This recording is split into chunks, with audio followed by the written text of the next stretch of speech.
Buenas noches, ¿cómo están? Buenas noches, doctor. Maika, buenas noches. Vivian, buenas noches. Buenas Tomás, noches. buenas noches. Andrea, buenas noches. Ariel, buenas noches, ¿cómo están?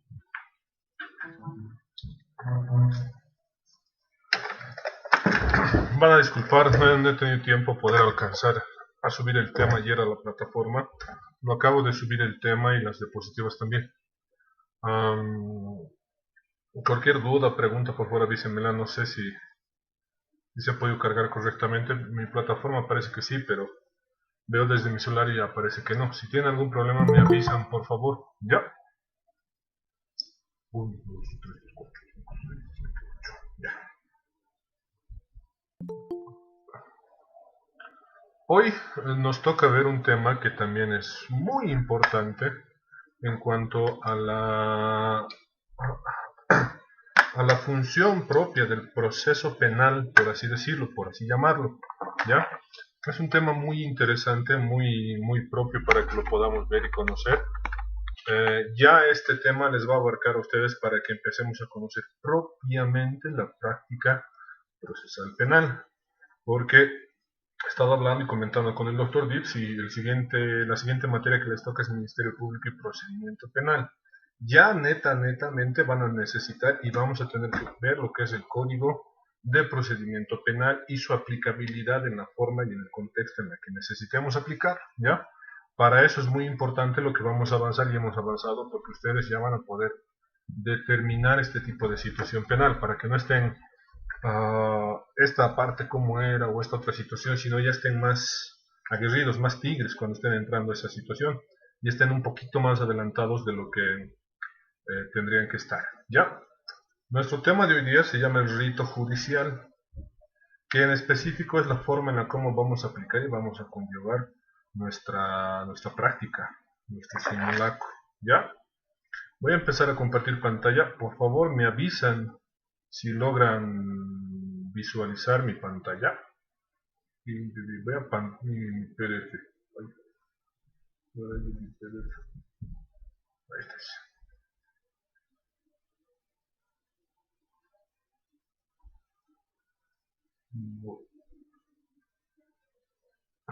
Sí pueden ver, ¿verdad? Mi pantalla no pueden ver.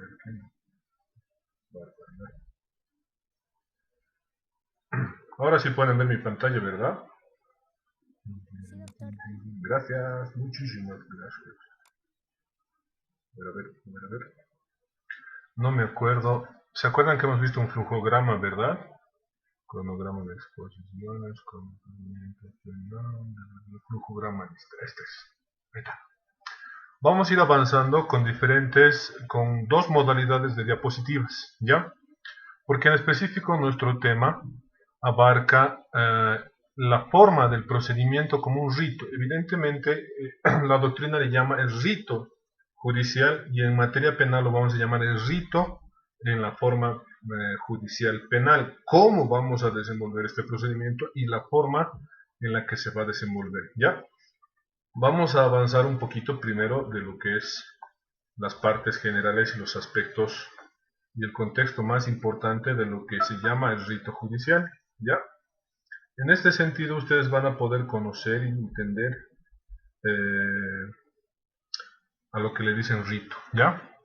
Es muy importante que para que nosotros podamos entender el rito judicial como proceso judicial y en específico como proceso penal, es que tenemos que seguir ciertas reglas que van a asegurar una investigación proba, segura, eficiente, para no conculcar, no violar, no determinar ningún derecho ni garantía que pueda tener revestido alguna de las personas o alguno de los sujetos procesales que va a intervenir. En este caso, la persona a la que se le va a subsumir esta conducta del delito y a la persona a la que se le ha infringido el delito, ¿verdad? Y lo van a entender que es un conjunto de reglas, no se ve muy bien, pero mi código está forrado de negro porque le digo la Biblia. ¿Ya? Aquí está, esta es nuestra regla, este es el conjunto de reglas que tenemos y que ya están configuradas y específicamente todas las reglas que contiene este código en su forma de aplicabilidad están regidas por el debido proceso. El debido proceso no solo es una alusión a las reglas del comportamiento de las personas y a la forma en la que van a aplicar este comportamiento de regulación de conducta, sino es la obligación de seguir el conducto, el conjunto de reglas. Ustedes hemos visto, creo, en las primeras clases, nuestro Código de Procedimiento Penal, específicamente, y su primera cápite es garantías constitucionales, garantías jurisdiccionales. Ahí nos están diciendo cómo y por qué debemos respetar las reglas del juego, el debido proceso. Evidentemente, el debido proceso se enmarca en muchas vicisitudes, muchos lineamientos, muchas vertientes, pero eso ya va a depender en la aplicabilidad de qué proceso queremos llevar, ¿verdad? Porque el debido proceso tiene una directriz muy importante en la situación procesal. Y eso es algo que, por ejemplo, ustedes lo van a llevar cuando ya practiquen el derecho penal, ya sea lo hagan como asistentes de abogados o pasantes o en algún otro tipo de modalidad, en algún juzgado penal tal vez, o en el Ministerio Público, o tal vez en alguna institución pública o privada, van a ejercer ustedes el debido proceso. Si no lo hacen por las buenas, lo van a hacer por las malas, porque el sistema nos va obligatoriamente a sumergir al debido proceso. ¿Por qué? Porque ahí van a venir nuestras fallas. Si no nos enmarcamos en las reglas del conjunto que va a configurar este proceso, nos vamos a chocar contra un muro en el que no vamos a saber qué hacer. Y si seguimos las reglas, este juego, este proceso va a ser muy lindo, porque ustedes van a ver cómo van a ir escalando graditas por graditas y van a ir viendo cómo este proceso va a ir funcionando a lo que ustedes están tratando de tramitar, ¿ya? Es muy importante que para que nosotros hablemos de rito, específicamente en la materia penal, tenemos que hablar de 4 vertientes muy importantes, ¿ya? Específicamente para poder que exista la consecuencia, la virtud, el nombramiento del rito, tiene que existir un hecho o no delictivo. ¿A qué me refiero? A que tenga que transgredirse una norma, la antijuricidad propiamente dicha. Pero ustedes saben que en un principio es presunta. Puede que este hecho se haya cometido como no, nos dirá la investigación, nos dirá la suposición de este proceso, principalmente en una etapa preliminar, preparatoria, para poder determinar la conducta o no delictiva de este hecho. El rito siempre va a implicar un grado de responsabilidad para las personas a quienes estemos subsumiendo esta conducta y este hecho delictivo, para poder determinar cómo vamos a afectar un derecho para que se haga responsable. Recuerden que el derecho puede ser afectado en la privación de libertad, que lo condenen por alguna pena, o la responsabilidad que ya hemos venido hablando y me han venido preguntando mucho en las clases, la responsabilidad civil, reparación de daño, por ejemplo, ¿verdad? Y es ahí donde nos enmarca la tercera fase, que nos dice el daño ocasionado. Este daño ocasionado, por ejemplo, en algunas circunstancias es reparable, es susceptible de que se repare preliminarmente para evitar el rito judicial de todo el procedimiento penal, para evitar un sistema gravoso, una pena, una condena, algo. Pero si el daño, por ejemplo, es irreparable, ¿qué conducta va a asumir el rito judicial contra esta situación jurídica de este hecho delictuoso? ¿Verdad? La muerte de una persona, son conductas o hechos delictivos que no se pueden reparar. Evidentemente, en algún momento se podrá hacer la demanda o, en su defecto, la solicitud de reparación de daños y perjuicios ocasionados por la conducta. Y ahí es donde les explicaba, ¿no? Vamos a hacer ustedes tienen que ser inteligentes y utilizar bien sus cartas del juego, ¿no? Anticiparse al daño civil, la responsabilidad para poder ser ejecutable con mayor peso en sentencia. Ahí ya estamos nosotros anticipando una sentencia condenatoria, por ejemplo, si nos constituimos en parte civil. Estamos diciendo es culpable y vamos a demostrar que es culpable. ¿Para qué? Para que, como nos dice aquí, la sanción que corresponda en el caso de la reparación del daño pueda ser establecida como una situación previa por nuestro ordenamiento jurídico.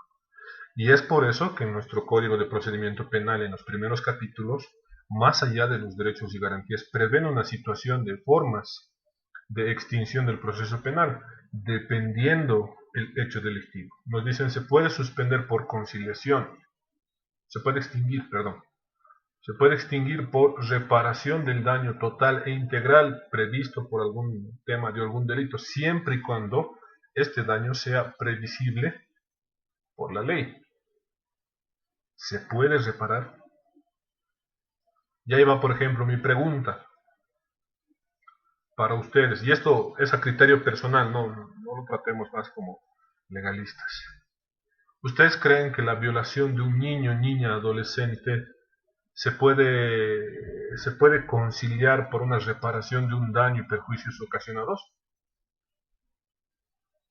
No, doctor, eso es imposible, más allá de que lo prohíba moralmente, la verdad no lo veo pertinente. Exacto. ¿Alguien más? Doctor, Dime. cuando estamos hablando de violación, más aún si estamos hablando de niño, niña, adolescente, ¿sí? Es un daño irreparable. ¿Por qué? Porque justamente afecta más que todo a la parte moral de esa persona, ¿no? Y la parte moral prácticamente es difícil de recuperar, porque el daño aparte de eso ya ha sido consumado y psicológicamente esa persona pues está deshecha, ¿no? Sí, tienen razón los dos. Evidentemente no es previsible la reparación del daño y perjuicio, pero tampoco existe una prohibición. No hay una prohibición tácita, normativa, que nos prohíba, ¿no?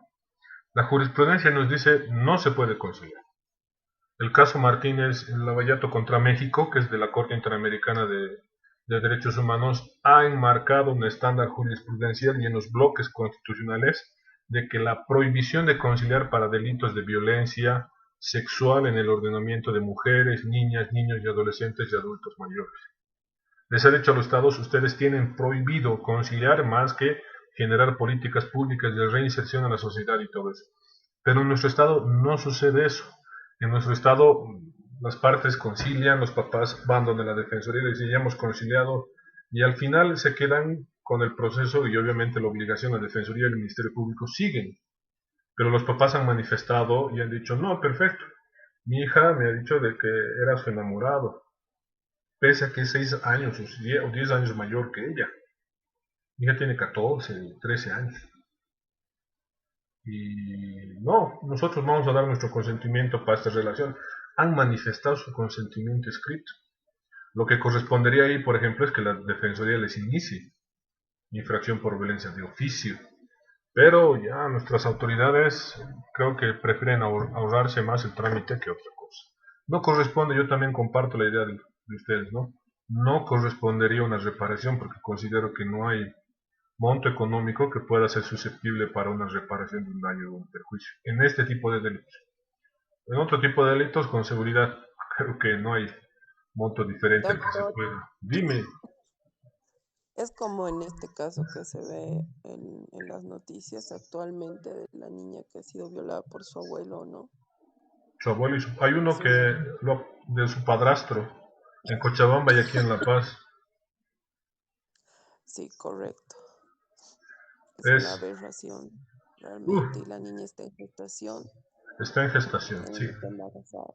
Sí, La única forma para interrumpir ese embarazo es que una autoridad judicial, en este caso competente, ordene la interrupción, no por el hecho de que la víctima diga yo no quiero tener a este bebé o quiero tener a este bebé, sino con el fin de poder prevenir un hecho peor para ella, porque el hecho, muchas veces para las víctimas, el solo hecho de tener al bebé les genera una revictimización automática, y evidentemente muchas no la entienden, pero en ese momento se van revictimizando, ¿no? Y ya después generan una autopatía, incluso se llama para ellas mismas, ¿no? O sea, se van volviendo introvertidos a la sociedad. pero es muy lamentable ver esos casos, muy, muy lamentable. Doctor, Claro, dime. ahí justamente entra pues la figura de los embarazos no deseados y dentro de esa figura de embarazos no deseados, la normativa te respalda, digamos, a que se lleve a cabo una interrupción, como bien usted indica, ¿no? Sí, la normativa solamente puede respaldar si la autoridad pública, pero muy pocas autoridades públicas emiten orden fundamentada para la interrupción, ¿verdad? Y he visto, Doctor, dime. una consulta. En este caso, creo que la niña ya está de 5 meses. O sea, creo que hay un tiempo establecido para que se pueda practicar un aborto, ¿correcto? Sí, en este caso la autorización judicial van a autorizar que se le haga el legrado, ¿verdad? La interrupción. Pero si no me equivoco, y ahorita estoy un poco, me he olvidado, creo que es hasta los 90 días o hasta los 80 días que pueden interrumpir por legrado. Evidentemente una autoridad puede mandar y el médico va a decir no podemos porque ya han superado y practicar el aborto o el legrado a la persona va a poner en riesgo no solo la vida del menor del bebé, sino de la madre, porque lo que van a tener que hacer ya no es un legrado, sino ya van a tener que invadir el útero materno y proceder al desmembramiento de partes, se llama. Yo sé que suena feo y suena un poco complicado, pero eso es lo que se hace en la práctica, ¿no? Van a desmembrar al neonato y esa es la única forma de poder interrumpir ese embarazo, pero ese desmembramiento puede generar consecuencias para la vida, por ejemplo, de la madre o de la gestante, que por ejemplo nuestra normativa y nuestros protocolos de acción médico no permiten que por un hecho diferente al que se está tratando pongamos en riesgo la vida de otra persona, a no ser una situación de emergencia, por ejemplo, que tal vez la mamá ya esté en un grado de shock o ya esté muerta y sea necesario hacer la interrupción del embarazo o intervenirla para poder sacar al bebé. No se puede ya a los 5 meses, ya no se puede. De eso sí estoy seguro. Doctor, Dime. eso es, son palabras bastante fuertes, ¿no? Hablar, como bien dice usted, del desmembramiento. Pero en la práctica, en alguna oportunidad se dio esa situación, porque directamente el juez que determine eso estaría yendo en contra de la normativa establecida. De forma legal, no. De forma legal nunca ha sucedido porque se pone en conocimiento en este caso del centro médico que puede acatar esta orden y el centro médico va a hacer una evaluación preliminar, ¿no? Va a decir cuánto tiempo tienes, tal vez por alguna ecografía o alguna otra determinación del lapso de tiempo o del tiempo de gestación que tengas. Si ya es imposible, un centro médico no lo va a hacer. Y seguramente si alguna persona quiere interrumpir su embarazo, optan por una vía ilegal, ¿no? Por médicos que no tienen la autorización y van a un lugar donde no tienen la condición y la infraestructura, ¿no? Y hay personas profesionales que se dedican a hacer eso, ¿no? De forma clandestina e ilegal. Y evidentemente es algo que, por ejemplo, no debía existir ese tipo de profesionales, ¿no? Porque no solo por ganar dinero están poniendo en riesgo la vida de la persona que le está solicitando, ¿no? Existe eso, Marco. Yo, haciendo un paréntesis, yo, por ejemplo, he intervenido por la denuncia de la mamá de una persona, me ha dicho mi hija, pero hemos llegado tarde, ¿no? Y no solamente era una personita, eran varias situaciones de varias mujeres que había sucedido, entonces, más allá de darnos pena, da bronca porque las personas no pueden tomar la situación así por su situación y bajo el tenor de clandestinidad hacen lo que quieren, ¿no? Eso es algo muy preocupante en nuestro país, porque ustedes van a poder encontrar y se averigua fácil, ¿no? ¿Quién hace esto? ¿Quién no hace esto? De una forma o de otra forma. En el alto, por ejemplo, a título de medicina tradicional les dan un sinfín de mates, hierbas y situaciones para la interrupción del embarazo y es algo que, por ejemplo, muchas veces, muchas personas han muerto por ingerir eso. Han muerto ellas y han muerto el ser que tenían adentro, ¿no? Cuestión de que legalmente no va a saber. Y evidentemente un juez no va a decir, no, aunque no se pueda ya 5 meses, sáquenle. No, un juez va a decir, tomando las consideraciones, se deja nulo el mandamiento para la interrupción del embarazo, por ejemplo.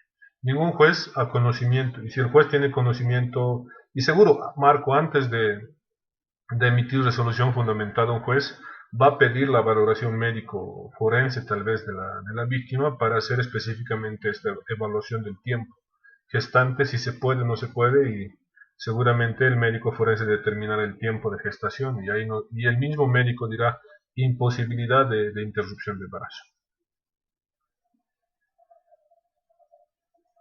Qué preguntita les he lanzado, ¿no? Ya. Como les decía, es importante tomar en cuenta esto, porque ahorita hemos hablado y hemos hecho un debate muy interesante, muy lindo, sobre respecto en específico de cierto tipo de delitos, ¿no? Qué importante es poder encontrar el rito judicial para que no se castigue en este caso a una víctima y se le diga en este aspecto, sí o sí tienes que reparar el daño o en su defecto tratar de hacer la situación, como sucede mucho hoy en día con el tema de los delitos de acción privada, de acción pública.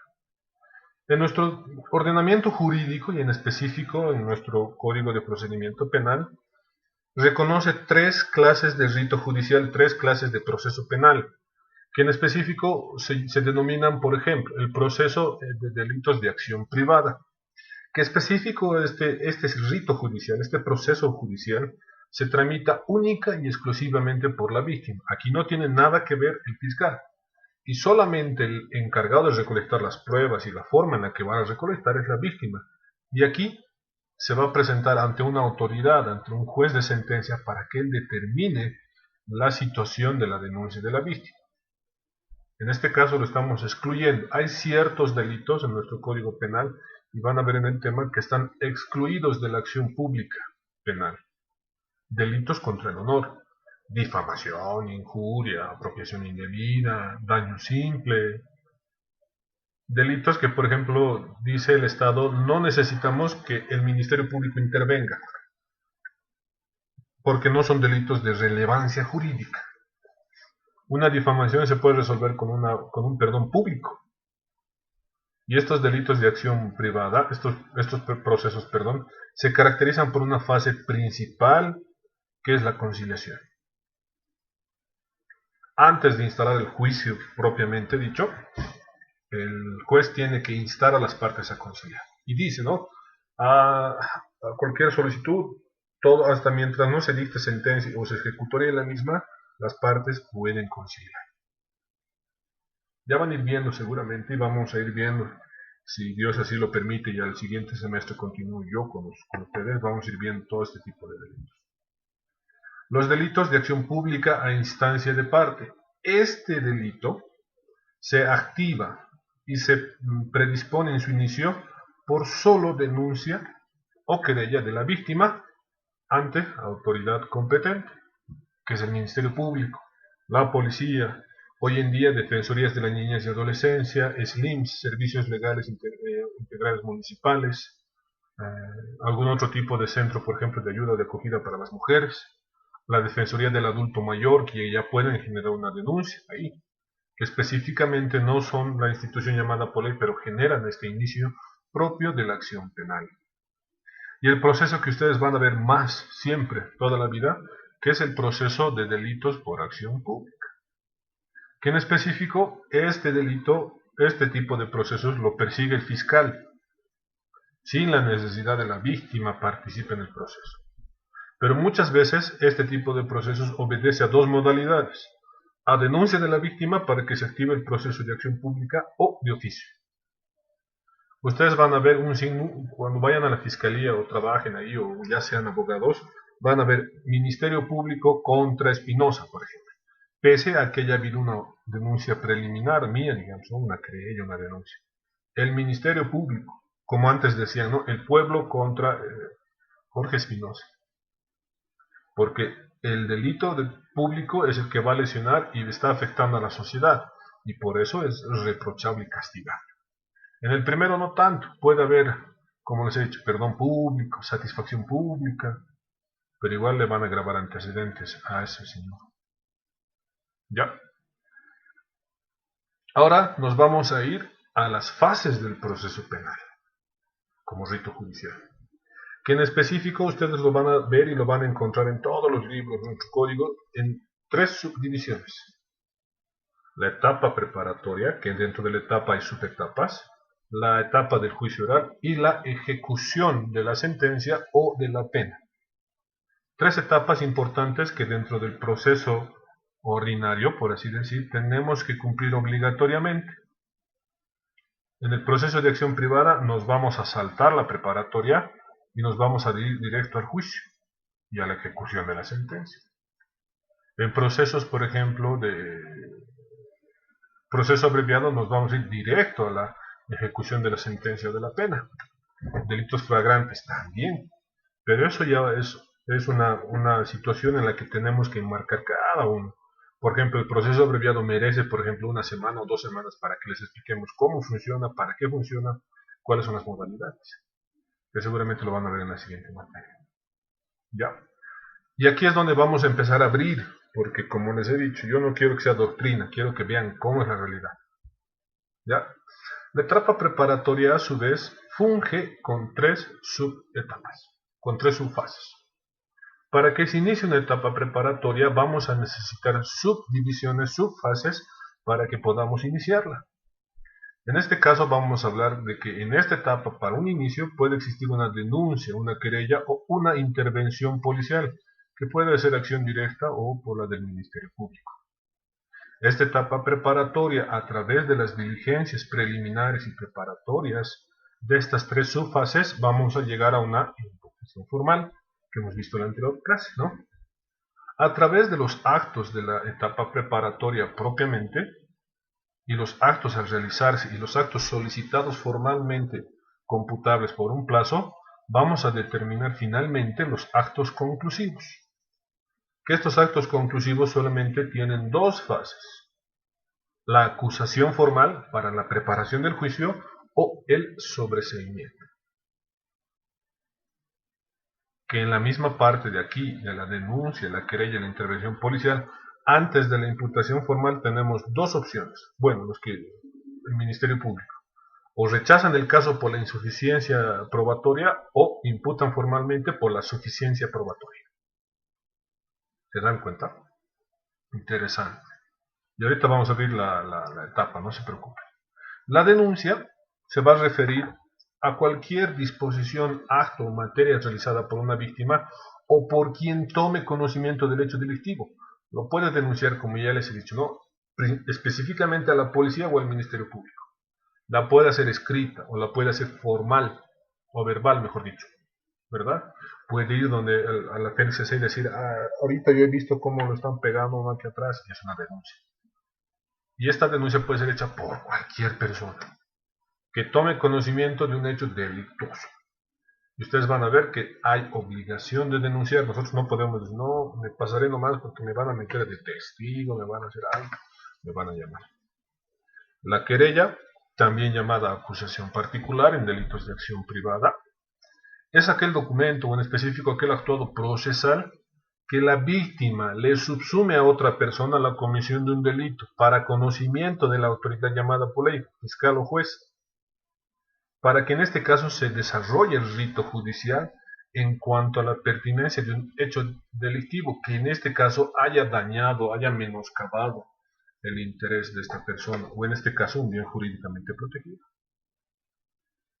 ¿Para qué? Para que en específico se active la acción penal pública, la persecución penal. El ministerio dice, te voy a perseguir penalmente hasta saber la verdad del hecho. Y la intervención policial preventiva, que específicamente es el inicio también de la etapa preparatoria, preliminar, en cuanto una autoridad ha tenido el conocimiento de un hecho delictivo. Los policías, antes de la acción directa, remitían a una persona con un informe. Podría haber sido a mano, podría haber sido a computadora, lo he encontrado en tal. Como ahora es una acción directa, pero la acción directa ya tiene fases.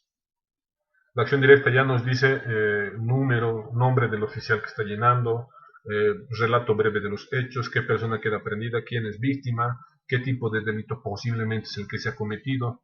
Y es por eso que a los policías ya se los ha preparado en derecho penal, por ejemplo. Ya se los prepara incluso desde la escuela básica, si sigue llamando así, y desde la ANAPOL, desde la Universidad Policial, y ya se van especializando en ese sentido, ¿no? Para que vayan conociendo y preliminarmente digan, y sea mal el criterio de decir estaba cometiendo robo, delito, violación, cualquier otro tipo de delito, ¿ya? Y la imputación formal, que es la culminación de esta investigación preliminar que hemos visto ahorita, ¿no? Que en específico es el fiscal, como ya hemos visto en las anteriores clases, ¿no? Y que en específico y en forma, en objeto, en especie, se va a convocar a una audiencia. Porque en esta primera audiencia, el fiscal le va a dar lectura circunscrita a esta imputación. No tiene que olvidarse nada, no puede cambiar en ese momento. ¿Por qué? Porque tiene que hacer el relato breve o concreto del hecho o de los hechos que se le imputan y que solicite la función de su relevancia. Este comportamiento se adecua en el tipo penal, digamos, de asesinato, porque su comportamiento ha sido típico, antijurídico, culpable, doloso, porque no nos ha demostrado hasta la fecha que sea discapacitado, más bien hasta la fecha no ha demostrado un arrepentimiento.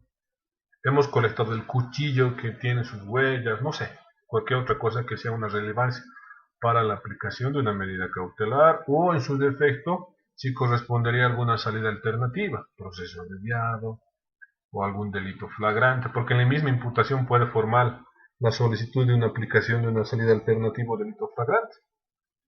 Allá dependerá de la persona imputada cómo se defiende, si se va a defender, no se va a defender, va a decir acepto, no acepto, ¿se dan cuenta? Y los actos conclusivos. Que vencido el plazo de la etapa preparatoria, que preliminarmente tiene una situación procesal al amparo del artículo 233, numeral 3, que el fiscal tiene que fundamentar el plazo para poder determinar un acto conclusivo, es decir, puede ser unos 15 días, 30 días, 6 meses, hasta 90 días, no, mentira, hasta 120 días, digamos, siempre y cuando se demuestre la complejidad de la investigación.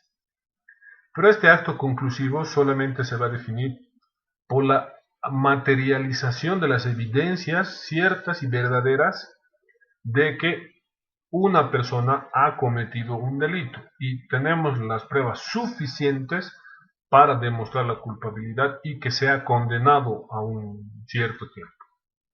Pero también en estos actos conclusivos podemos encontrar que estos indicios, estos elementos no son suficientes para demostrar que merece una pena, una condena de un determinado tiempo, porque ya está sometido al proceso bastante tiempo y no merece, no me ha dado la luz estos elementos. Que en otro tipo de delitos, por ejemplo, en delitos de orden sexual, muy difícil es que emitan un sobreseimiento, porque los jueces, los fiscales en su acusación formal van a proponer prueba, van a decir solicito lo que no han hecho tal vez en la preparatoria, van a decir que solicito oficio y mandamientos para que se haga valoración psicológica, social, pericias, puntos de pericias, y ahí van a tramitar, porque tienen incluso prohibición de realizar esa situación.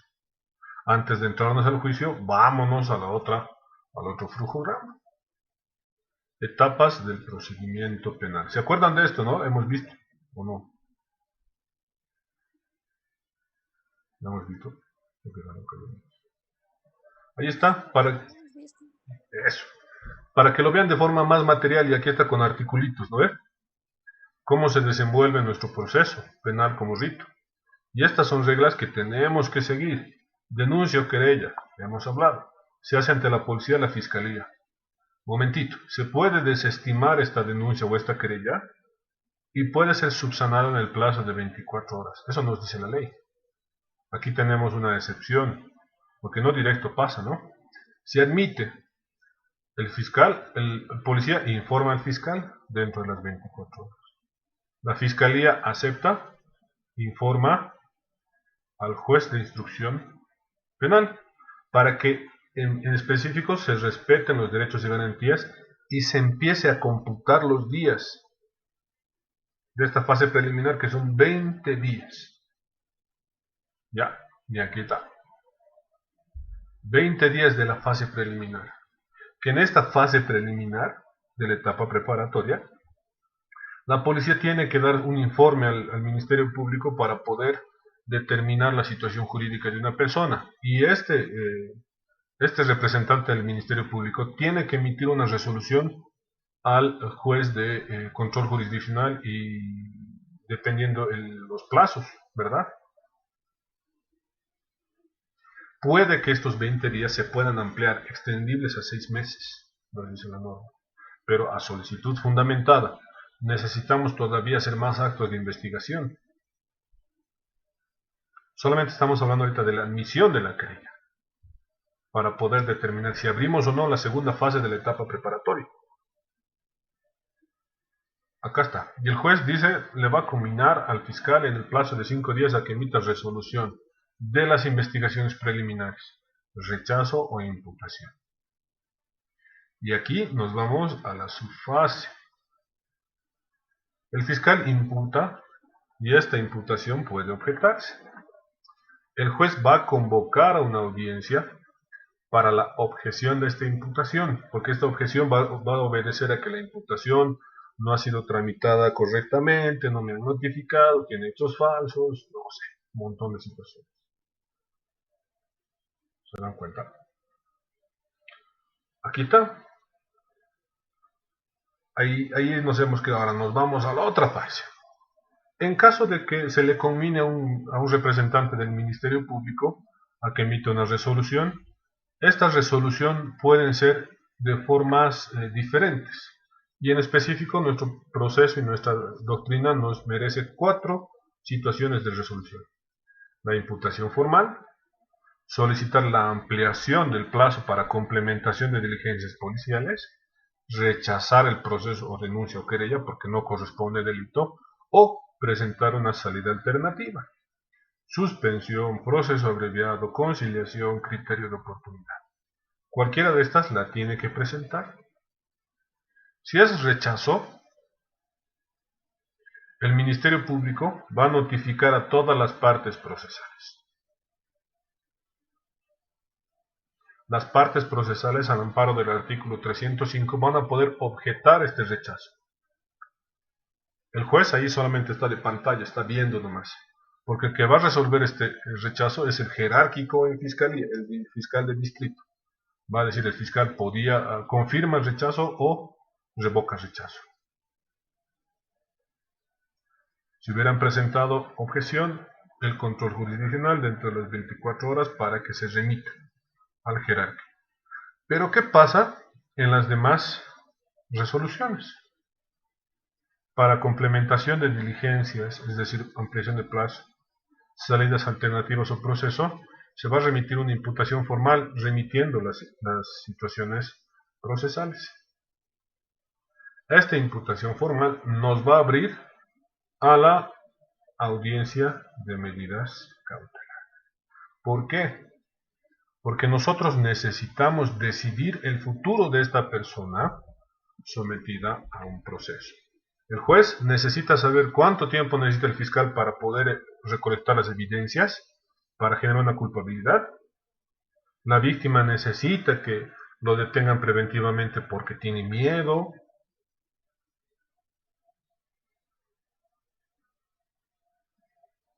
El juez va a decir, perfecto, entonces lo detendremos 3 meses, como dice el fiscal.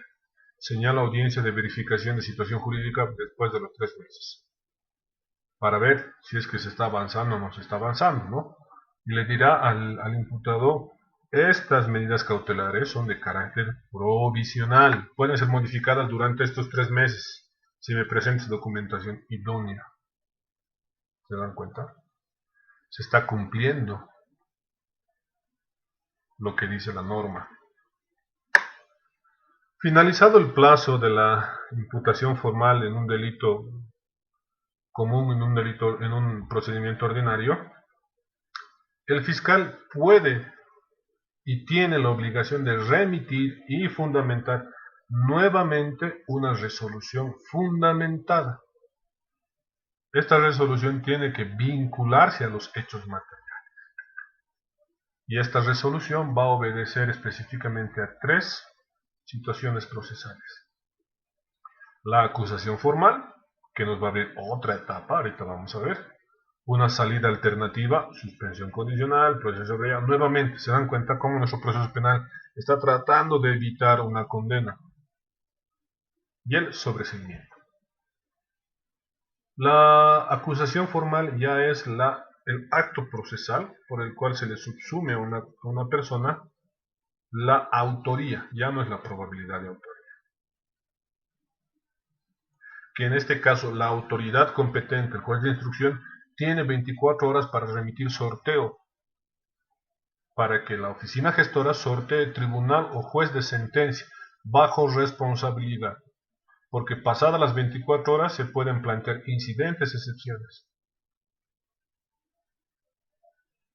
Cualquier parte se puede aprovechar. Tienen que apretar el legajo, el juez remite con nota de cortesía, a oficina gestora remite proceso para sorteo de juez o tribunal de sentencia. Agradezco su debida diligencia, solicito que en el plazo de 24 horas me haga conocer quién es. Y eso se cumple, porque no es nada difícil. Es al expediente adherirle una nota de cortesía para que tome en cuenta la acusación formal. Los criterios de oportunidad reglada, o en este caso las salidas alternativas, van a presentarse también como resolución. Pero estos documentos, esta suspensión, esta resolución, también va a meditar una decisión por una autoridad. ¿Corresponde? ¿No corresponde? ¿Estamos acreditando los presupuestos procesales? ¿Se ha conciliado de verdad? Un juez puede decir, perfecto, me has adjuntado Ministerio Público y querellante, me has adjuntado el acuerdo, todo, pero yo quiero escucharle a la víctima. Por ahí tú le estás obligando. Yo le voy a preguntar a la víctima en audiencia pública y contradictoria: señora víctima o señor víctima, ¿usted ha conciliado? ¿Es cierto que usted ha firmado? Sí, he firmado yo. ¿Ha firmado de su voluntad? Sí. ¿Le han obligado? ¿La han presionado? ¿La han coaccionado? ¿Le han amenazado? No, no me han chantajeado, he firmado de mi voluntad. Perfecto. Ya entonces corresponde. Para poder verificar todos los presupuestos procesales. ¿Has reparado el daño? Por ejemplo, en una suspensión condicional del proceso. Sí, me ha dicho que me va a pagar mensualmente. Pero entonces mientras te pague todavía no podemos darle una libertad absoluta, lo controlaremos a este señor, a este muchacho. Cuando sucede el sobreseimiento también es objetable, pero el sobreseimiento específicamente, a diferencia del rechazo, nos dice que los elementos y los indicios, las evidencias, son insuficientes para volverlos evidencias. Porque como no podemos volverlo evidencia, no podemos subsumir su conducta. Y ahí muchos fiscales dicen, la víctima no ha aportado, no ha manifestado su cooperación, no ha hecho las diligencias que necesitaba. Pero el rol de persecución penal es del Ministerio Público, no de la víctima. La víctima ya por jurisprudencia y nuestra ley puede sentarse de brazos cruzados. No necesita siquiera personarse porque tiene calidad de víctima. Este sobreseimiento puede recibir una impugnación y una objeción. Decir, momento, no es cierto, porque la responsabilidad no es mía, la responsabilidad del Ministerio Público es tuya, devolverlo evidencia. Se va a remitir al jerárquico, en este caso administrativamente, pero ojo, el sobreseimiento revocado genera responsabilidad administrativa para el fiscal que ha sobreseído. Esa es una diferencia grande. Y es por eso que hay muy pocos sobreseimientos. Hay sobreseimientos en delitos de baja relevancia. ¿Ok está? el fiscal departamental revoca e intimará al fiscal a que en el plazo de 10 días presente el requerimiento conclusivo de acusación. Ya le están diciendo, mira, te has equivocado, te voy a abrir disciplinario, pero en 10 días tienes que acusarlo este Jorge Espinosa. ¿Se dan cuenta? Bien interesante, ¿no? Ahorita no vamos a ver esto porque los voy a confundir. Ahora sí. ¿Alguien tiene alguna pregunta, alguna duda?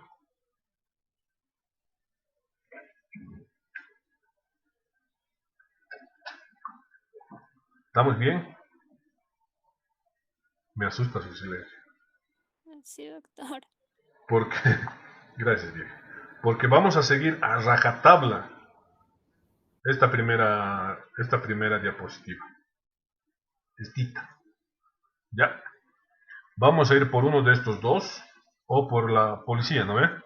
Pero vamos a seguir así. Tin, tin, tin, tin, hasta la audiencia de medidas cautelares. Nos saltamos algún paso y estamos fregados, estamos chao. Para todos, ¿no? Cuando alguien diga, no, yo soy el imputado, no pasa nada. Si es que quieren ser imputados, ¿ya? Ahí sí. Y ahora nos vamos, ay, lo he minimizado. Y ahora nos vamos al juicio oral. Suponiendo que se hayan materializado las evidencias, vamos a decir que el juicio oral propiamente es la situación donde se va a dilucidar la situación jurídica del imputado en enjuiciar su conducta. ¿Lo vamos a condenar? ¿Lo vamos a absolver? ¿Cuál es el fin de este juicio oral para poder determinar esta conducta? Las reglas del juicio oral, por ejemplo, son diferentes a las de la etapa preparatoria. Hoy la 1173 nos dice que los procesos de violencia de género, niño, niña, adolescente, mujeres en situación de vulnerabilidad y adultos, tienen que resolverse máximo en 24 horas. No importa si hay que dormir en la audiencia o en su defecto en un plazo máximo de 72 horas. ¿Se dan cuenta cómo nos ha sumariado nuestro juicio? Porque antes de los juicios uno agarraba, plantea un incidente qué sé yo, de falta de tipo, cuestión de dilatar el proceso. En audiencia de juicio oral, por ejemplo, uno puede hacer una pregunta a un testigo, ¿no? La otra parte objeta. Dice, no, la pregunta es capciosa. Yo digo, no es capciosa. Y el tribunal me dice, denegar su pregunta, cambie. Le digo, no, recurso de reposición. En un ratito se están dando cuenta. Recurso de reposición. Usted me está vulnerando este derecho. Ese ratito resuelve el juez. No se le está vulnerando. Ya, presento incidente de actividad procesal defectuosa. ¿Por qué defecto? Defecto absoluto. Ya, base fundamental. Fundamentas, 1 hora, 3 horas fundamentando tu incidente de actividad procesal defectuosa absoluto. Perfecto. En conocimiento del Ministerio Público, responda. Va a responder el Ministerio Público, la víctima o el querellado o el acusado y otros sujetos procesales. El tribunal, si es de sentencia, tiene que conceder un voto unánime, que todos los 3 tribunales estén de acuerdo y rechacen mi incidente de actividad procesal defectuosa. Perfecto.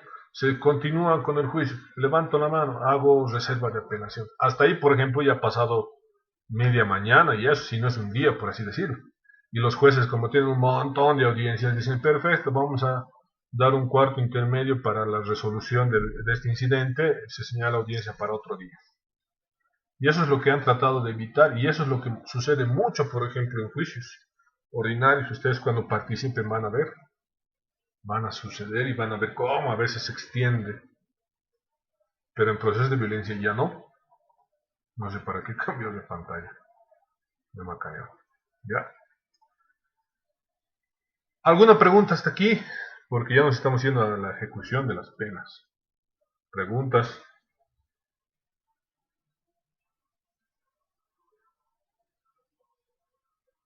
¿Ninguna? ¿Qué dice?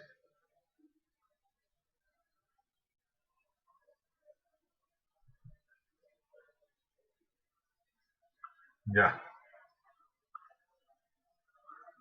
Las clases de las penas, porque se supone que tal vez ya hemos subsanado, ya hemos sobrellevado el juicio, ya hay una pena por calificarse, dilucidarse, una pena que tiene que cumplirse. que no siempre vamos a ver que una pena puede ser privación de la libertad. Un juez tiene que poner en consecuencia la eficacia de los derechos fundamentales que estamos privando, que estamos coartando a una persona para su rehabilitación y su pronta recuperación de su libertad. Por eso nuestra pena máxima es 30 años, sin derecho a indulto. Y se supone que después de esos 30 años vamos a tener que recuperar nuestra libertad bajo condiciones de rehabilitación. Pero más allá de ser un proceso castigador de sentencia, nuestras penas en Bolivia son más beneficiosas y consisten en situaciones procesales que van a ver el entorno social de la pena propiamente dicha. Que en específica la primera pena y la primera clase de pena es la pérdida de la libertad por un tiempo determinado. Pero a partir de esa regla del estudio social, existen beneficios a la regla. La suspensión condicional de la pena, el extramuro, la redención, la libertad condicional, el indulto. Bueno, eso no es pena, pero son beneficios, ¿no? Que se buscan para un mejor tratamiento de la sociedad. Es decir, bueno, lo hemos castigado a este señor, ya, le vamos a quitar su libertad 30 años, o 20, o 15, o 5 años. ¿Cómo lo vamos a rehabilitar? Porque nosotros tenemos que devolverlo a la sociedad, pues buenito, sin mentalidad de volver a cometer el delito. Lo tenemos que hacer pues más tranquilito, un pan de Dios, digamos, ¿no? ¿Cómo? Y ahí está. El beneficio de redención, por ejemplo. Se le va a otorgar específicamente a una persona condenada en cualquier centro penitenciario que haya cumplido ciertas condiciones. Que este sujeto nos haya demostrado que es útil, que tiene la intención de rehabilitarse, se haya dedicado al trabajo, se haya dedicado al estudio.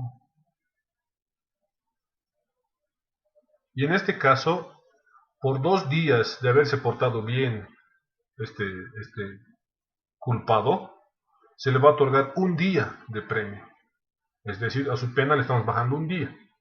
Si se ha portado 365 días bien, ha trabajado, ha estudiado, no tiene procesos disciplinarios en el centro penitenciario, tiene sus certificados de buena conducta, le vamos a rebajar ¿cuántos días? ¿365? ¿Cuánto es la mitad de 365? Ni yo sé.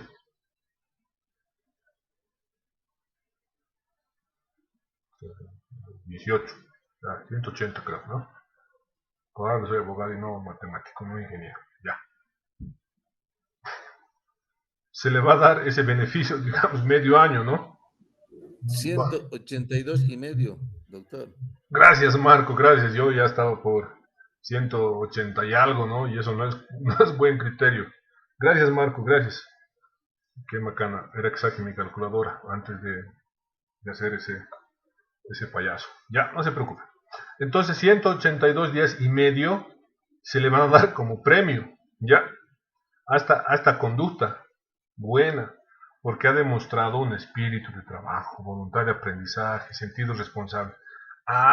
Esta pena que le estamos dando le está sirviendo a este culpado, a este sentenciado. En vez de sentarse y echarse, no hacer nada y pasear por el patio, está reinsertándose él, está adquiriendo nuevas profesiones. En los centros penitenciarios les dan certificados, carpintería, electricidad, chapería, un montón de cosas.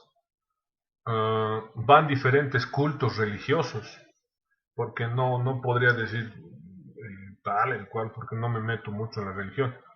Y van y les otorgan certificados de que este señor se ha vuelto, qué sé yo, ateo, digamos, ¿no? No sé qué decir, o qué sé yo, domador de algo, ¿no? Y está responsablemente, está ayudando a la comunidad de esta iglesia, de este centro, está tratando de ayudar a los adultos mayores, a los niños, les trata de dar ejemplo, les ayuda con sus trabajos, cuestiones accesorias que están demostrando que merece una redención. Esta redención es aplicable y tiene mejor beneficio para las mujeres, ¿no? Después se quejan, no, mentira, bromitas, ¿ya? Tiene mejor beneficio para las mujeres, y eso es algo que a partir de la ley 1173 es algo muy beneficioso, y por ejemplo a mí me alegra mucho. ¿Por qué? Porque nosotros en nuestro estado debemos prevenir ese tipo de situación para este tipo de sector vulnerable. ¿Por qué? Porque encerrar a ciertos grupos no es lo más recomendable, eso ya lo dice la Corte Interamericana del Derecho. Específicamente nos dice que mayores de 65 años o en su defecto, o que tengan a su cargo niños, niñas y adolescentes. Ustedes conocen la coyuntura social, generalmente las personas, las madres son las que llevan la carga del hogar en su espalda, ¿no? La mayoría, no voy a generalizar ni voy a decir toda esta situación. Las enfermedades en grado terminal, pero tienen que cumplir ciertos requisitos, que no son requisitos difíciles, como por ejemplo para los hombres. Para los hombres son un poco más difíciles de sobrellevar, o son obstáculos que van a poder determinarse. No van a estar condenadas por otro delito, que no permitan indulto. Haber cumplido tal vez 2/5 partes de su condena. Haber trabajado de manera regular bajo la administración penitenciaria. Haber aprobado sus estudios, evaluaciones parciales, finales, cada ciclo de la actualización por la administración penitenciaria. Las administraciones penitenciarias dan cursos, y generalmente aquí en La Paz, por lo menos, no sé en otro departamento, pero calculo que es lo mismo, dan clases de derecho penal, y todos los presos ya piensan que son abogados, y porque les dan en aspectos generales el derecho penal, piensan que los abogados estamos trabajando mal. No estar condenados por delitos contra la libertad sexual, y en específico cuyas víctimas sean niños, niñas y adolescentes, porque va a prever un mecanismo de protección absoluta para ellos. No estar con delitos condenados contra el terrorismo. Por ejemplo, redención, la expresidenta o la señora Yanine, ya como sea, no va a poder beneficiarse porque la están acusando de terrorismo, golpe de Estado. Y para las mujeres, que su pena privativa sea de 15 años, superior a 15 años. ¿Se dan cuenta? Pero en cambio en los varones es diferente. En los varones la pena que tienen que tener para la redención es de 2, de 3 años, de 4, hasta 5 años, no más. Pero este margen de ampliación para las mujeres es muy grande, ¿no? 15 años para arriba. Y tampoco por delitos que hayan sido tipificados por la ley 1008. Y faltas graves o muy graves no haber sido sancionadas por la administración penitenciaria, porque adentro nos sancionan. Por ejemplo, adentro dicen no pueden tener celular. ¿Qué pasa? Te pescan, te hacen proceso disciplinario, te castigan, te mandan a un rincón, qué sé yo, a la muralla se llama aquí. Ya. El extramuro, que es uno de los que más van a poder ver ustedes y más van a poder solicitar, que esta es una privación de libertad condicionada, pero también por una buena conducta. ¿Qué pasa si un privado de libertad quiere profesionalizarse y no tiene las condiciones en el centro penitenciario? Puede pedir el extramuro, es decir, en el día yo necesito constituirme a la universidad central y hacer mis tareas, y hacer mis situaciones. Perfecto.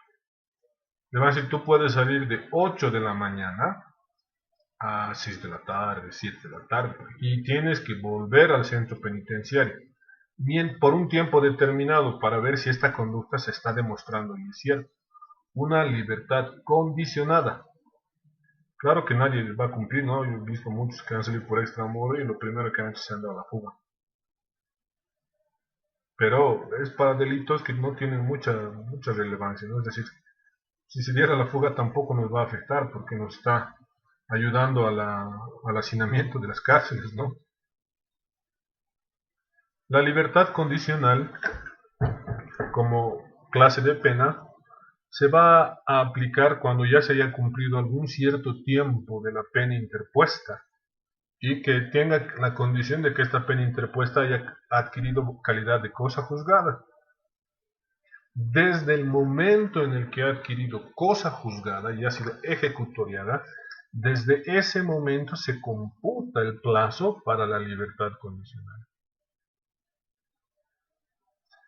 Pero eso es lo que nos dice la regla. Pero ¿qué pasa con el demás tiempo? Por ejemplo, si he estado detenido preventivamente, se computa también como pena.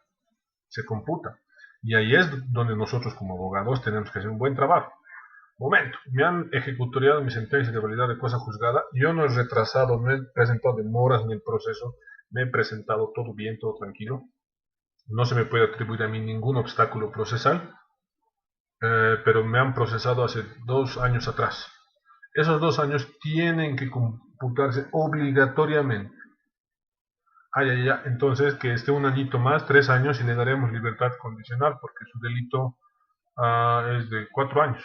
Y un año que pase afuera, pero bajo libertad condicional. Reglas que digan nos va a cumplir este chango, este privado de libertad. La suspensión condicional de la pena, que es prácticamente parar, ponerle un pausa a la ejecución de la pena, pero en determinados delitos, hasta 6 años de pena de libertad. Pero esta suspensión condicional obligatoriamente va a someterse a limitaciones y restricciones que el juez a cargo o el juez que va a controlar esto le va a privar de esos derechos fundamentales por un determinado tiempo. Le podrá decir durante un año tú no me vas a frecuentar bares ni cantinas. Tú tienes permiso para salir de tu casa de 7 a 7 de la noche. No te encuentro a las 7 de la noche, voy a agarrar y te voy a revocar esta suspensión condicional. Tienes prohibido acercarte a la víctima. Tienes prohibido cancelar, tienes prohibido acercarte a la víctima. Tienes prohibido cambiar de domicilio. Y si vas a cambiar de domicilio, primero me haces conocer a mí. Y yo como juez voy a ver si corresponde o no corresponde. Tienes prohibido de cambiar de trabajo. Si cambias de trabajo, primero me avisas a mí y yo voy a ver si corresponde o no corresponde. Y ahí es donde muchos que suspenden la condicional de la pena. Tienes prohibido que te arresten. O que siquiera le mires feo a un policía. Mentira, ¿no? Tienes prohibido eso. Ya son suspensión, son condicionales más fuertes, más agravantes. ¿Verdad? Me vas a pagar una fianza de 100.000 bolivianos o 200.000 bolivianos. Por si acaso. Porque tal vez vas a incumplir. Y eso voy a ejecutar yo para volverte a procesar. Estas restricciones son absolutas. No prevén un beneficio y muy pocos que solicitan la suspensión condicional se oponen. Bueno, cumpliré nomás, dice, ¿no? Pucha, qué macano. Al año es el carnaval de Oruro, no voy a poder viajar. ¿Qué pasa si el juez va a decir, pucha, va a ser carnaval ese rato, todo el rato está en pandemia, a ver, le seguiré? O le diré al secretario de mi juzgado que le siga. Y justo aparece una foto tuya en la página del carnaval de Oruro, ¿no? Pucha, ya lo has arruinado, ¿no? El juez va a decir, aquí está la evidencia. Vos has roto, no podías salir de La Paz, ni siquiera te podías ir a una provincia. Has roto, revocamos. Pero muy poco pasa eso. Pero esto lo va a poner en suspensión. Generalmente no son los jueces que van y dicen, a ver, te vigilaré. Hay equipos interdisciplinarios en el juzgado.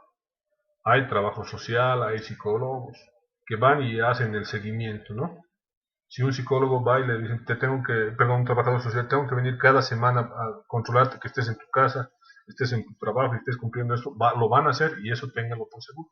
Muchas de las personas que se han beneficiado de indulto y amnistía están siendo controladas de esa forma. En la última temporada, el Tribunal Departamental de Justicia ha posesionado a más equipo interdisciplinario que sujetos procesales propios, jueces, secretarios, auxiliares. Hay mucha cefalía de ellos, por ejemplo, en los juzgados. Que nos falta un juez, que el otro juez tiene mucha carga procesal de suplencia. ¿Ya? El perdón judicial, que es uno también de los que más se utiliza, ¿no? Que en específico nuestra normativa procesal prevé cuando la relevancia de la pena no es superable por una detención o un proceso, y que incluso la parte afectada, en este caso el imputado, puede pedir, siempre y cuando demuestre que este proceso o este hecho es el primerito que comete, que no tiene otro, o sea, va a tener que presentar antecedentes policiales, penales, narcóticos, el CD va a decir, no, nunca he cometido. Verifíquese, perfecto, entonces va a proceder al perdón judicial, pero este perdón judicial va a ser anotado en los antecedentes del REJAP, fecha tanto, sentencia, resolución ejecutoriada de perdón judicial, va a decir así tácito, textual. ¿Para qué? Porque si cometen otro delito, para que no digan, pues, no era mi primer delito, y siempre vayan haciendo el perdón judicial. ¿Por qué? Porque van a tratar de, dentro del principio de economía procesal, ver que el Estado utilice la rehabilitación para otros privados de ley, para otros privados de libertad que merezcan su rehabilitación o que sea más urgente su rehabilitación. En cambio, este me está mostrando, eso es lo que ha pasado, por ejemplo, en la pandemia, ¿se acuerdan? En la pandemia nos ha dicho prohibido salir y el ex ministro nos decía, al que lo encuentre, lo arresto, lo proceso, lo condeno y lo meto a la cárcel. Lo que hacían la gente es, más allá de someterse a un proceso abreviado, decían, perfecto, solicito el perdón judicial, ya, listo, fuera. Pero ya tenían antecedentes. Pero ¿cómo? Automáticamente tenían una regla, una medición que diga que si son personas contagiadas. El delito de salud pública es la propagación de una enfermedad o de la situación. ¿Cómo vamos a condenar a alguien o a todo ese grupo si a todos no les hemos hecho la prueba de que toditos estaban con COVID? Y ahora la excluyente. Vamos a poder pensar que en esa fiesta, en esa reunión, todos se han contagiado de COVID. ¿A quién lo vamos a poder acusar de propagador propiamente? En ese caso ha sucedido una analogía. No es que yo esté en contra o a favor de las personas que han roto la cuarentena y han vulnerado las medidas de seguridad, pero jurídicamente hablando no existe esa figura. ¿A quién le vamos a subsumir esa propagación? Y aquí está lo que me preguntaban tanto. La aplicación de la responsabilidad civil siempre va a devenir de una incidencia del proceso y de una sentencia misma del proceso. Se puede hacer paralelamente una demanda, pero al juez de ejecución, para la satisfacción oportuna de la persona que está obligada a esta satisfacción.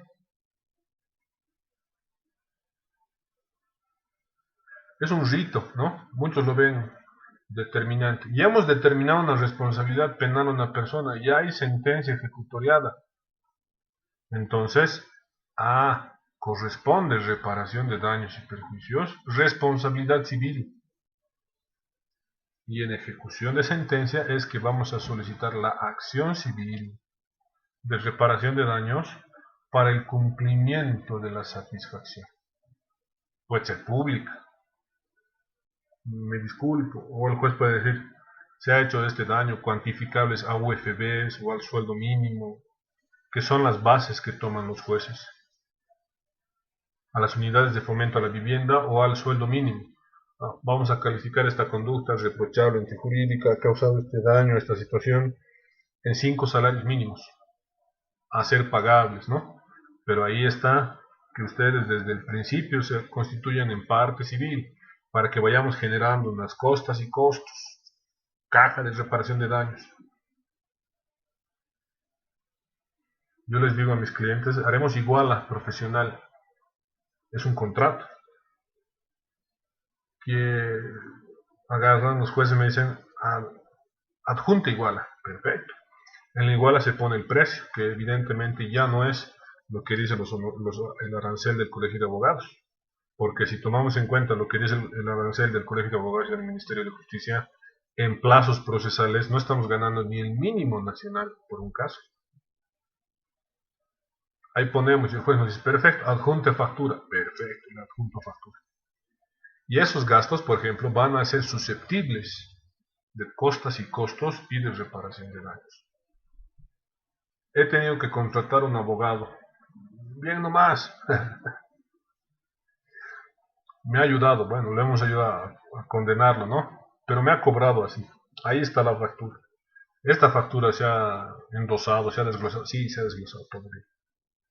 Ah, entonces la emergencia del proceso ha hecho necesario que cuente con un abogado que le ha facturado, que le ha cobrado de esta forma. Ah, perfecto. El juez se valorará y dirá, perfecto, ha gastado 20.000 bolivianos en su defensa. De estos 20.000 bolivianos no va a calificar los 20.000.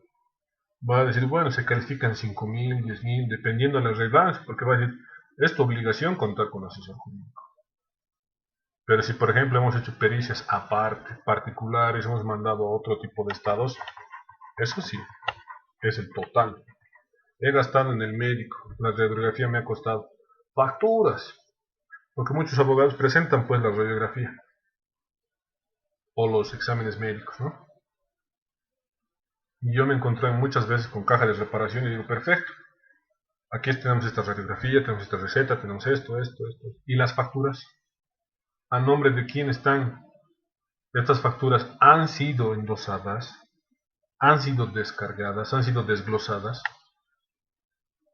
Si nos muestran la idoneidad, porque es fácil, yo me puedo agarrar y puedo ir al hospital de clínicas y hay un montón de radiografías. Necesito una donde se ha roto este bracito de aquí. Ah, ya, perfecto, aquí está, y te vendes 20 pesos. La idoneidad, ¿no? Ya, dice, y el juez dice, no me han juntado, pues. ¿Y ahora qué hacemos? No puedo calificar, pues. Y ahí también va la función de ustedes como abogados, ¿no? Retroceder a la reparación del daño y perjuicio corresponde. Por ejemplo, en muchos delitos, accidentes de tránsito y conducciones, por ejemplo, a mí me dicen, perfecto, conciliaremos. Yo voy a hablar con mi cliente, conciliaremos. Pero, por si acaso, todo lo que hagan y los gastos que van a ser emergentes van a estar a factura, a resultas de factura, para que ustedes nos devuelvan y toda esta situación. Y me dicen, pero la factura pongan a mi nombre. Si mi cliente quiere, si no, no. No, aquí está la factura. Y perfecto, pero ya estoy generando desde un inicio. Porque van a decir, no quiere poner a mi nombre la factura, entonces no voy a conciliar. Perfecto, me presento como parte civil y ya estoy adjuntando las facturas y eso se ve sumando. ¿Se dan cuenta? Facilito, ¿no? Beneficio. Los días multa, que muchos delitos, ustedes han visto, tienen 30 días de trabajo comunitario y social, que en específico nuestras autoridades lo sancionan económicamente, ¿ya? Porque es muy difícil controlar a las personas. Ya, perfecto, tú vas a ir a hacer trabajo social, te vas a presentar en el albergue, no sé, de los adultos mayores. Muy difícil es controlarlos de esa forma. Y el Estado no va a gastar sus recursos y su personal para controlar de que ese señor esté prestando trabajo comunitario. Días multa. Entonces, si te hemos sancionado días multa, lo que se trasciende en 3 sueldos, 4 sueldos, 5, un sueldo mínimo nacional que vas a ser pagado como tus días multa. Solicite papeleta de endose al consejo y perfecto, se te va a otorgar. Más fácil, ¿no? Que me califiquen días multa. La inhabilitación siempre es accesoria en cuanto a la situación de poder calificar una habilidad o inhabilidad de capacidad para que una persona pueda ser condenada. En esto lo vamos a entender siempre cuando hablamos en el razón del cargo, la vía jurídica. Tal vez alguien ha cometido otro delito para evitar la comisión de otro delito. correspondería una pena, por ahí lo hemos procesado, todo el proceso ha continuado y se ha hecho, se ha materializado, ¿no? Y momentito, y ahí, por ejemplo, las autoridades tienen su propio criterio, van a decir, no, no corresponde, absolvemos por la razón del sentido. Por ejemplo, ¿le corresponderá una pena a algún funcionario público o alguna persona que tenga poder de alguien si es que no demostramos el delito? No. Médicos, abogados, policías, profesionales en diferentes grados en ejercicio de su profesión. Policías para evitar otro delito.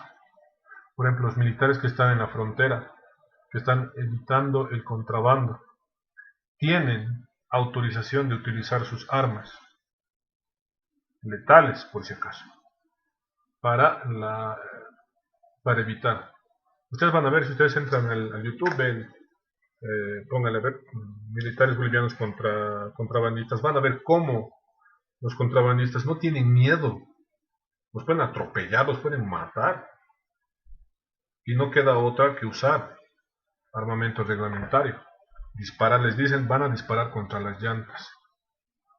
Y de un tiempo a esta parte, desde que se ha creado el CEO, sí, el CEO, ha habido muchas denuncias contra militares y policías por uso de armas de fuego, nos han matado, pero no hablan en contexto. No hay otro tipo de situación. ¿Ya?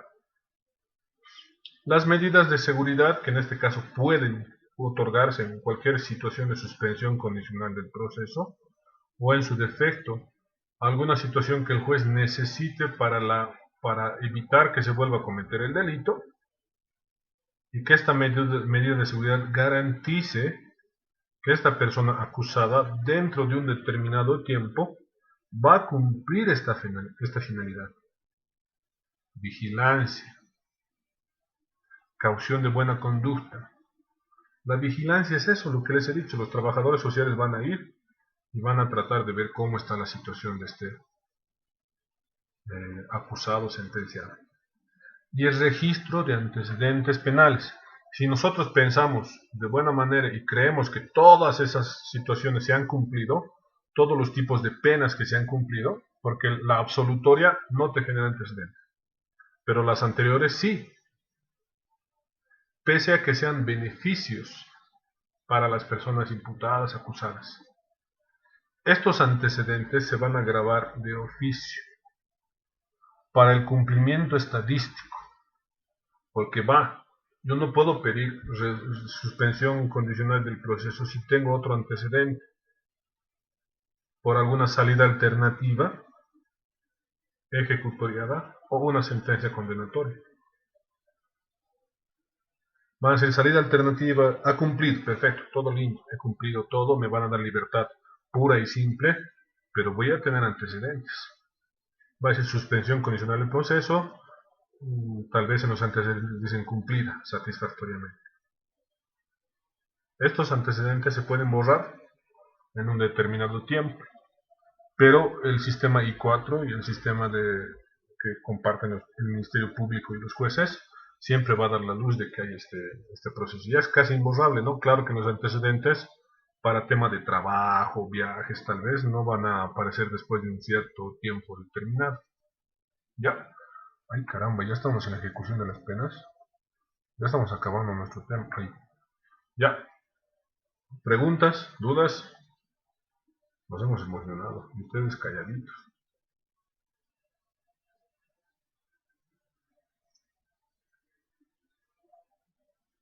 ¿Tienen alguna pregunta, alguna duda? Como siempre los dejo mudos.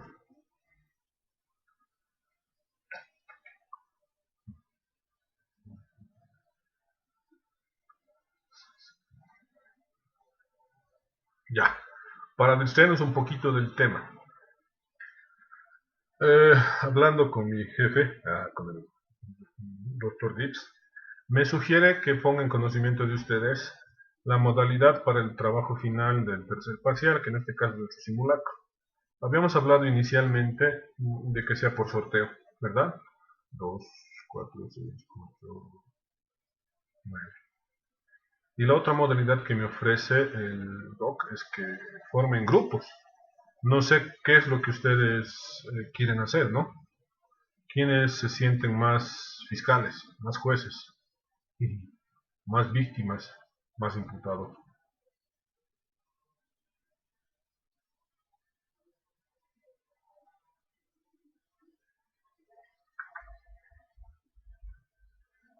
¿Qué dicen?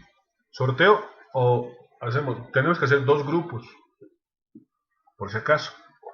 Vamos a tratar dos delitos, un delito de orden sexual y un delito de orden patrimonial. Dos esferas muy diferentes. Y calculo que yo voy a ser el secretario de juzgado, ¿no? Uno de ustedes me va a decir, ¿se han cumplido las notificaciones, las diligencias? Y yo le diré, sí, señor juez o señora juez. Yo me voy a encargar de notificarles a todos ustedes, ¿no? Para que después no digan, no se han notificado. Y alguno venga ese día en la audiencia y me diga, incidente de nulidad o suspensión. Ya me han arruinado, ¿no? ¿Qué dicen? ¿Qué opinan? Doctor, yo creo que sería bueno hacer dos grupos. Claro, por sorteo o por, no sé cómo se dice, por afinidad. Por afinidad mejor. Ya, entonces, ¿quiénes se llevan bien con quiénes y quiénes se odian? ¿Y quiénes se odian contra quiénes se odian? Claro, que sea sorteo, doctor. ¿De Ya. cuántas personas tiene que ser el grupo? Somos 14. Tenemos que hacer dos grupos de 7. Si por si acaso alguien faltara el día del simulacro, ese rato yo me voy a meter a ese grupo. Pero no para destrozar al otro grupo, sino solamente para hacer bolsa, ¿no? Hacer patota, nada más. Porque los que van a dirigir son ustedes. Yo estoy de pantalla. Dime, Marco. A ver, yo sugiero que sea por sorteo. ¿Por qué le digo por sorteo? Porque igual vamos a llegar a formación de grupos Claro. con el sorteo. Es diferente la afinidad y del grupo, ¿no? No sé si todos se llevan súper bien. Yo me llevo bien con todo el mundo. No tengo nadie que me odie. Bueno, supongo. Aunque a veces si las miradas mataran ya me hubiera muerto seguramente, ¿no? Pero no sé qué dicen. Tenemos dos posiciones de sorteo y una posición de afinidad. ¿Qué dicen los demás? Ariel, Vivian, Miguel, Mari, Gabriel, Cintia, Rafaela.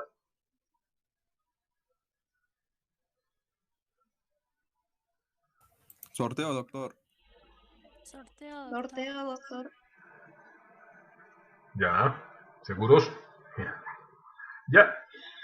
Viendo que nos hemos emocionado tanto hoy día y estamos por acabar el tema porque nos faltan 2 diapositivas nomás. Puta, sí, nos hemos emocionado. ¿Ves? Ustedes no me dicen y nos hemos emocionado y casi nos hemos comido el tema. El jueves vamos a hacer el sorteo de los grupos, ¿ya? Porque la mayoría creo que dice sorteo, ¿ya? Haremos la siguiente modalidad. El jueves vamos a sortear los grupos y ese mismo día también vamos a sortear los delitos. Eso sí, no lo voy a poner en elección porque cuidado después alguien diga, ¿por qué le han dado el delito a ella? Yo quería este delito, ¿ya? Y los delitos sí los vamos a sortear. Todo, por si acaso no les voy a pedir que ustedes hagan algo diferente. Yo les voy a mandar la imputación, la acción directa, las pruebas, el acta de la audiencia, la resolución de la audiencia, para que ustedes lo modifiquen o sigan esa misma línea o en su defecto lo repitan si quieren, ¿verdad? Porque el trabajo es de todos, de todos. Le vamos a otorgar la palabra a la víctima, le vamos a otorgar la palabra al imputado, le vamos a el Ministerio Público, el abogado de defensa, ¿no ve? Si pensamos que somos 7 en cada grupo y hacemos uno que va a ser el juez, tenemos 6 personas, ¿verdad? 6 personas que va a ser uno el fiscal, uno el abogado de la víctima y otro la víctima. En la otra parte tenemos 3, ¿verdad?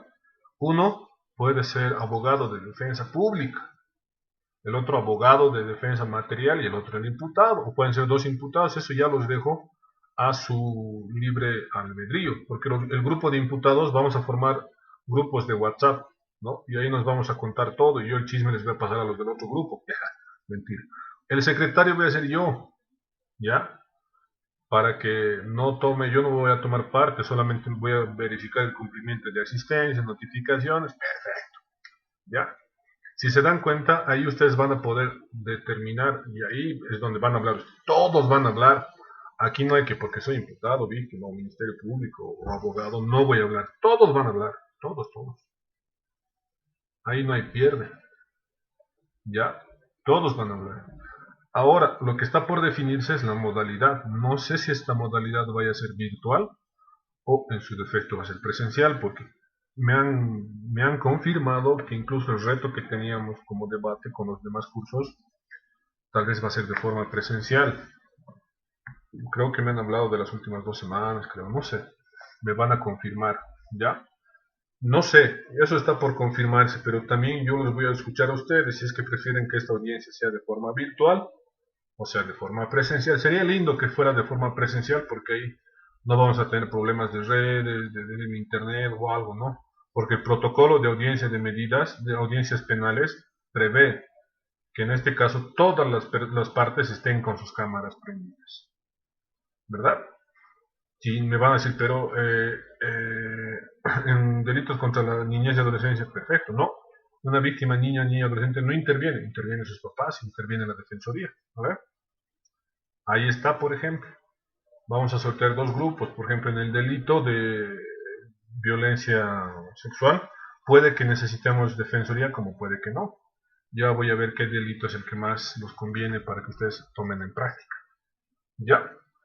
¿Alguna duda, pregunta referente a esto que estamos hablando? El lunes es nuestro examen, por si acaso, nuestro segundo parcial. Y como ya saben, nos vamos a matonear. Mentira. Y entonces el jueves los quiero más relajados. Porque ya los siguientes temas van a ser temas de avance, pero más yo ya los estoy tratando de manejar eso para que ustedes vayan estudiando, vayan leyendo y en la audiencia sean pues tigres, ¿ya? ¿Alguna duda, pregunta, algo que se me haya escapado, algo que quieran saber de esto? Porque para que después vayamos así.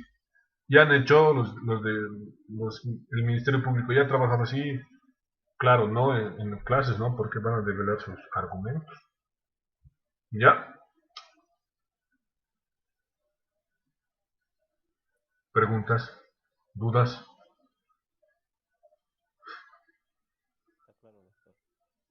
¿Todo claro?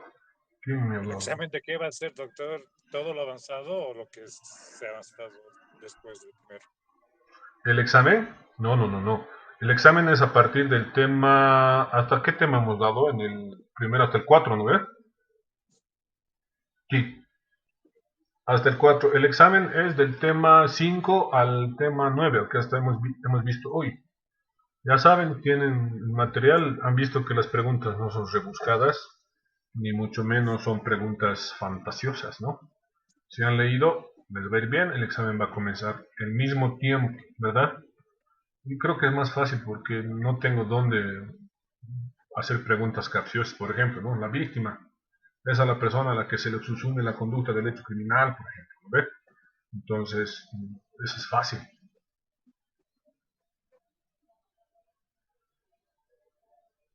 ¿Dudas? ¿Preguntas? El jueves entonces nos vamos a relajar para que entren a su examen bien. El jueves vamos a terminar este tema y vamos a empezar con sorteo y vamos a empezar a hablar, todas sus preguntas, dudas. Ahí también voy a exponer las dos imputaciones, los dos hechos, todo eso para que vayamos resultando preguntas, para que no digan que el lunes yo los estoy torturando, ¿verdad? Y entren relajaditos. Como está todo grabado, no hay pruebas en mi contra, ¿no?